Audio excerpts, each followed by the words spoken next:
Michuano ya Sekafa Kagame Cup kule jijini Kigali kwenye nchi ya Rwanda inazidi kulindima, ambapo wekundu wa Msimbazi wametoshana nguvu kwenye mchezo uliopita na kusale zidi ya Jamusi. Sasa kwenye mchezo huo, baada ya kusale dakika zote 90 kuisha, mchezo huo kumalizika kwa 0-0. Watu wengi sana wamezua mjadala, lakini kubwa kuliko ni Haji Sunday Manara ambaye amewahi kuwa msemaji wa klabu ya wekundu wa Msimbazi. Ametoa neno kwenda kwa wekundu wa Msimbazi. Sasa twende tukatazame, je, Haji Sunday Manara amesema nini kwenda kwa wekundu wa Msimbazi? Lakini pia nikukumbushe tu, wewe kama ni mgeni na ni mara yako ya kwanza unatuangalia, hakikisha umesubscribe na kubonyeza alama ya kengele. Kwa kufanya hivyo, moja kwa moja utakuwa umejiunga na familia hii ya michezo na burudani, na utakuwa mtu wa kwanza kupata taarifa za kimichezo kutoka kwetu. Sasa leo tunaenda kuangalia klabu ya wekundu wa Msimbazi ambayo inashiriki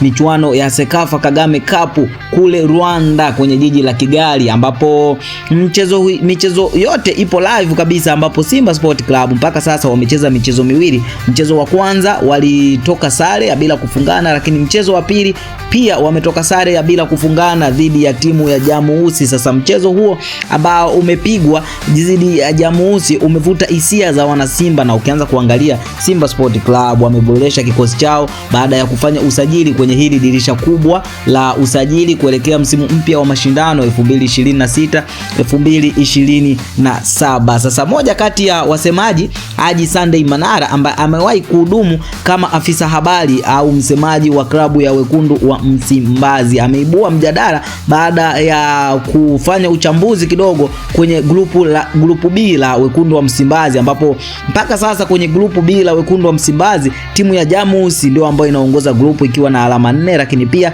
Singida Black Star ikiwa na alama 3 na Simba Sport Club ikiwa na alama 2, lakini wa mwisho ni Mogadishu akiwa na alama 1. Sasa Haji Sunday Manara amezungumza upande wa wekundu wa Msimbazi kwamba Simba wanatakiwa wajitathmini kwa nini mechi zote mbili wajapata matokeo. Heidha inaweza ikawa ni usajili mbovu ambao wameufanya kuelekea msimu wa 2026-2027, ama ni mbinu ya mwalimu ambayo anatumia kwenye michuano hiyo ya Sekafa Kagame Cup. Hivyo basi Haji Sunday Manara amesema Simba Sport Club wanatakiwa wajitathmini kabla ya dirisha kubwa la usajili lijafungwa. Heidha wanaweza wakaachana na baadhi ya wachezaji ili kusajili wachezaji wengine kwa ajili ya kuja kuongeza nguvu kwenye kikosi cha wekundu wa Msimbazi. Sasa hayo ndiyo maneno ya Haji Sunday Manara. Sasa ikumbukwe kwamba mechi ijayo ya Simba Sport Club kwenye michuano ya Kagame Cup ambayo wanakutana na Singida Black Star, zote timu hizi